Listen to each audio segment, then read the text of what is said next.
Ooh.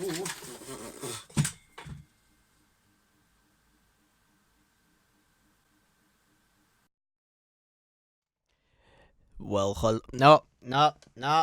Time out. I said I was not going to do that anymore. Retry. Okay, enough joking around. Welcome to my Night by Noble video. As I promised, I was gonna make a video about my new Ocarinas and kind of give you guys general information about it. So what are they? They are actually, as the name suggests, Knight by Noble. So what is Knight?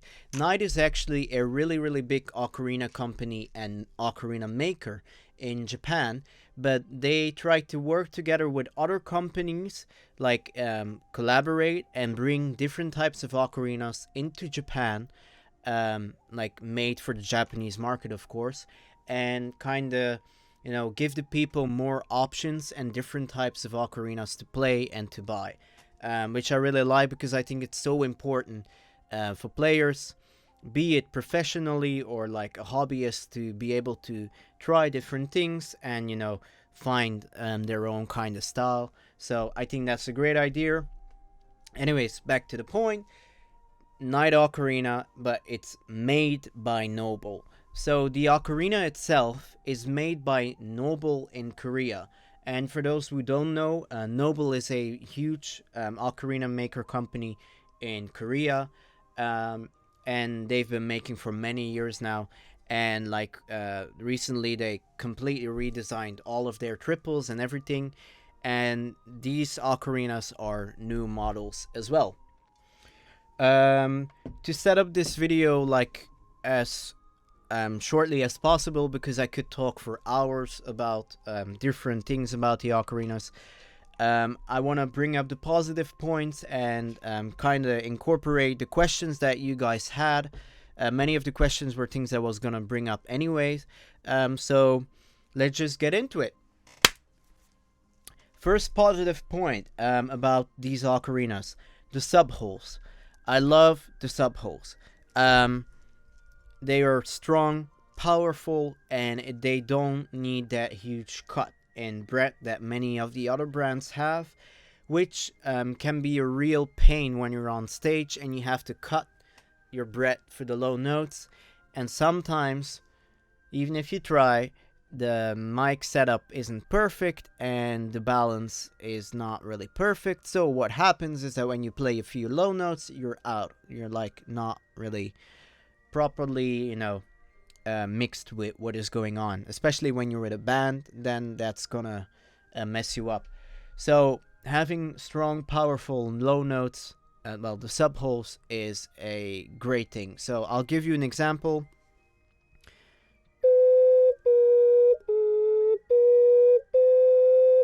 So looking at the sound peaks, it didn't even go down. So the volume is pretty much the same. This is especially noticeable, I played Simple and Clean or Hikari for my album. So if you're interested, please check my album. It's available at no promotional time, but if you want, it's available. No, but it's a it's a really great thing to have.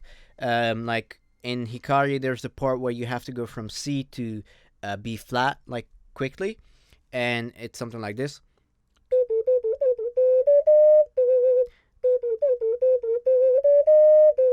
I will play a part of the recorded thing because that's gonna sound better, because that was done in a professional recording setting.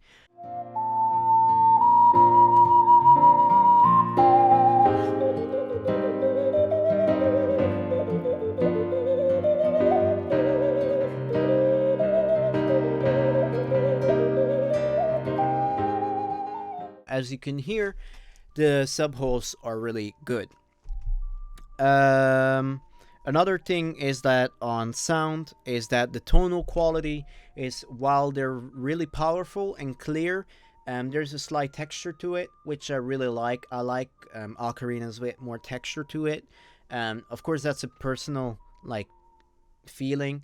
I know some people really like the clear tone, but for me, having a more textured tone is a really nice thing.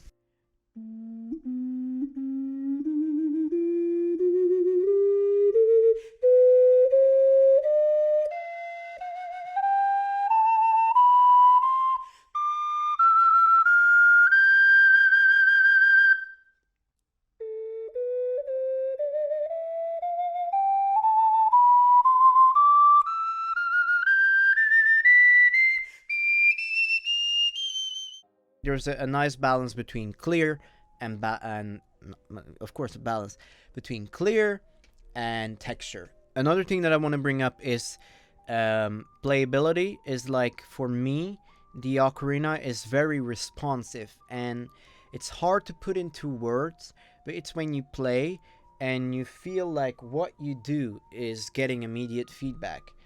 Of course, this also means that when you play and you mess up, it's maybe easier to mess up because people will hear it, what you do. But if you're in control, that actually allows you to manipulate your sound and do more things during your performance. So for me, personally, that's also a really great thing. I'll give an example from the album as well.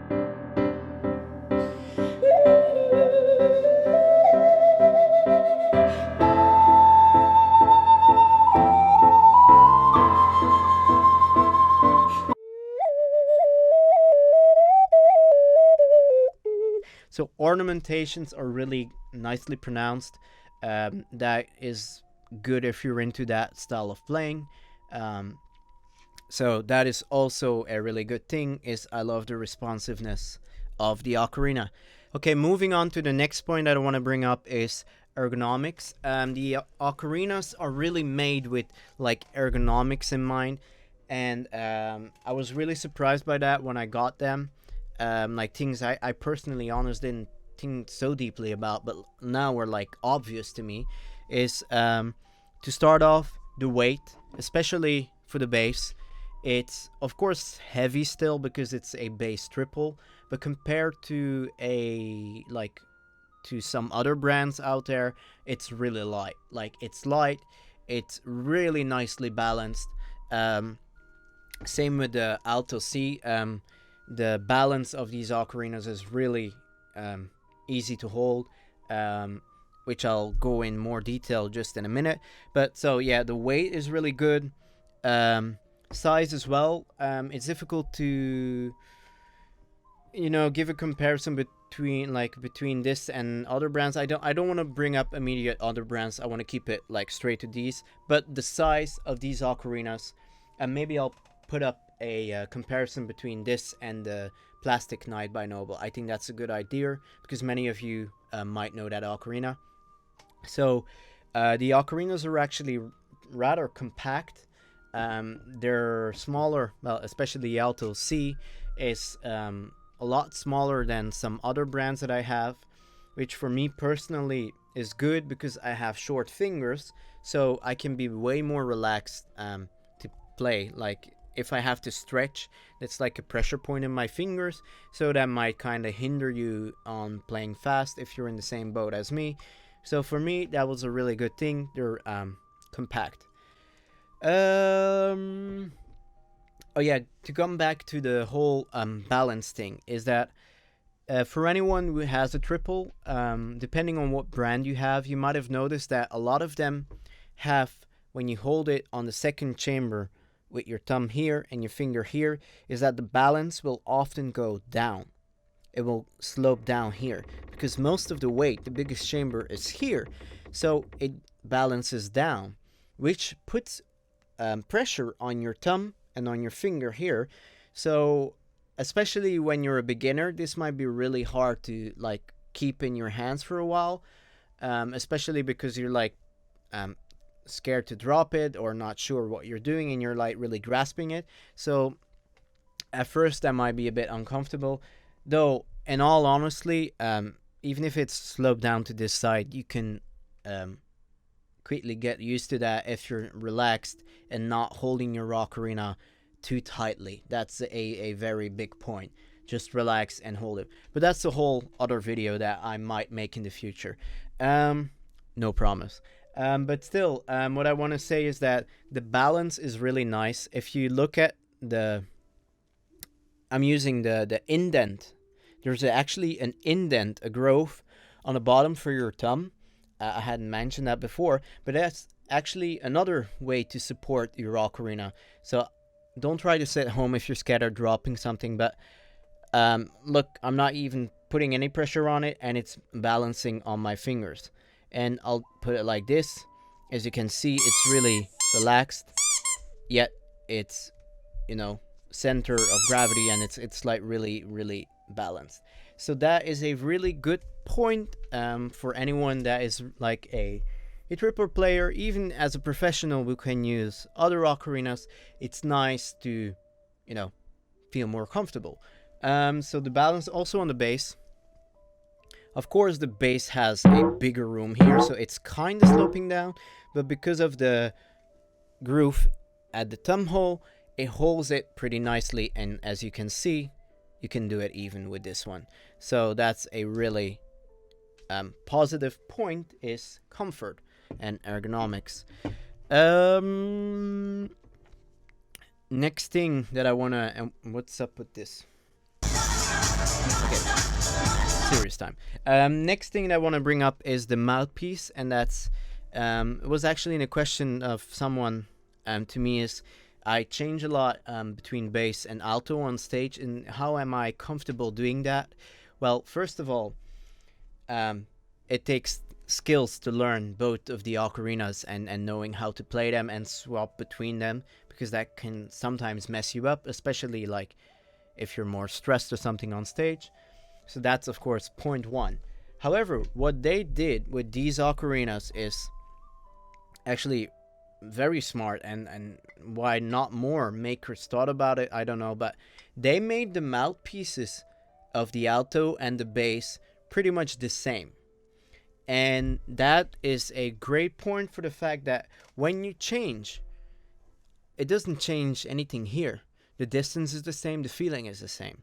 So you don't have to worry about like changing chambers and how far it is. It's the same thing.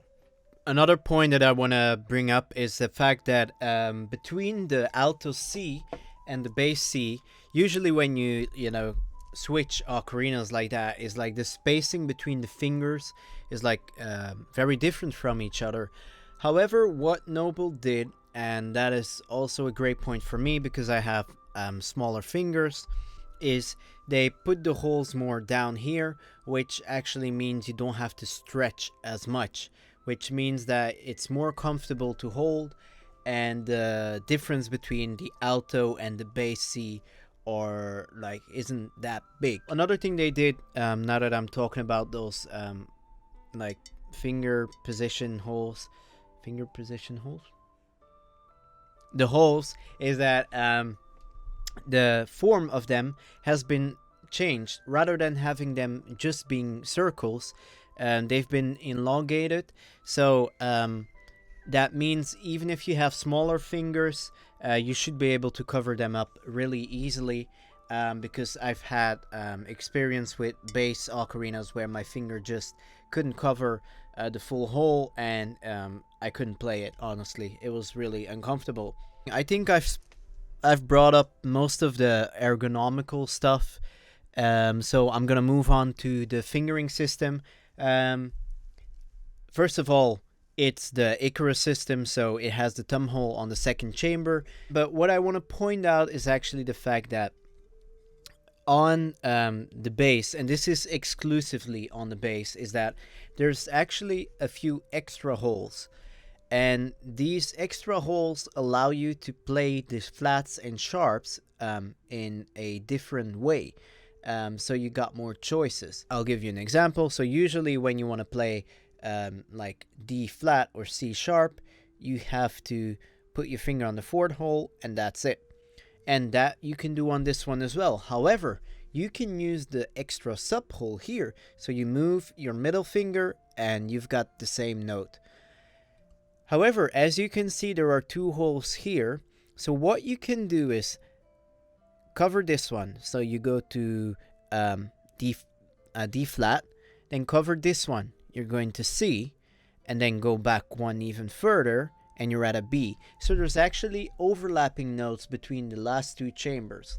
So not only do they allow you to play like more variations of the sharps and flats, they actually also allow you to play more notes down to the second chamber, which I think is a great thing because it allows for more variety and like easy playability without having to sacrifice any of the range or change the original system. So if you don't want to use it, you just don't use it. So I mean, that's a smart design, and I really like that. Like I said, it's only on the bass. Sadly enough, because of the spacing of the Alto C, they couldn't do the same system here. So on the Alto C, it's just the regular 4 holes. And I think we've pretty much come to the end of the video. Last thing I want to talk about is, of course, the price. I'm gonna give you guys the prices in Japanese yen because these ocarinas are actually meant for Japanese market first. So that's why the prices are set in yen. The Alto C triple, be it matte or shiny, is 65,000 yen, which is at this point, now that I checked, is $580. I've seen it fluctuate to even lower, so 550 even. So it keeps on moving around. So it's 65,000 yen, and that is tax included. And the base is 106,000 yen. And I actually think that's a really interesting one, is the fact that it's now at this point 950 American dollar. While it's a lot of money for a lot of people, even for me, I'm lucky that this is my work. But for a very high quality, professional level triple bass ocarina with all the benefits that it has, I actually think that's a really good price, especially compared to the previous professional brands that we had as a choice. And the price difference is actually pretty big. I'm not going to name anyone or any brand, but it's a big difference. So I think it's a good price, especially considering that it's a Japanese market ocarina, because prices in Japan can go really high, and we're talking even double. So I think for anyone that's really, really serious about it, it's a decent price. So I think that's pretty much it. I hope the video was informative. If you guys liked the video, please leave a like. If you're not subscribed yet to my channel, please subscribe. And if you have any comments or questions, well, let me know in the comments itself. So that's it. See you guys in the next video. Please buy my CD. Send me an email if you want a CD.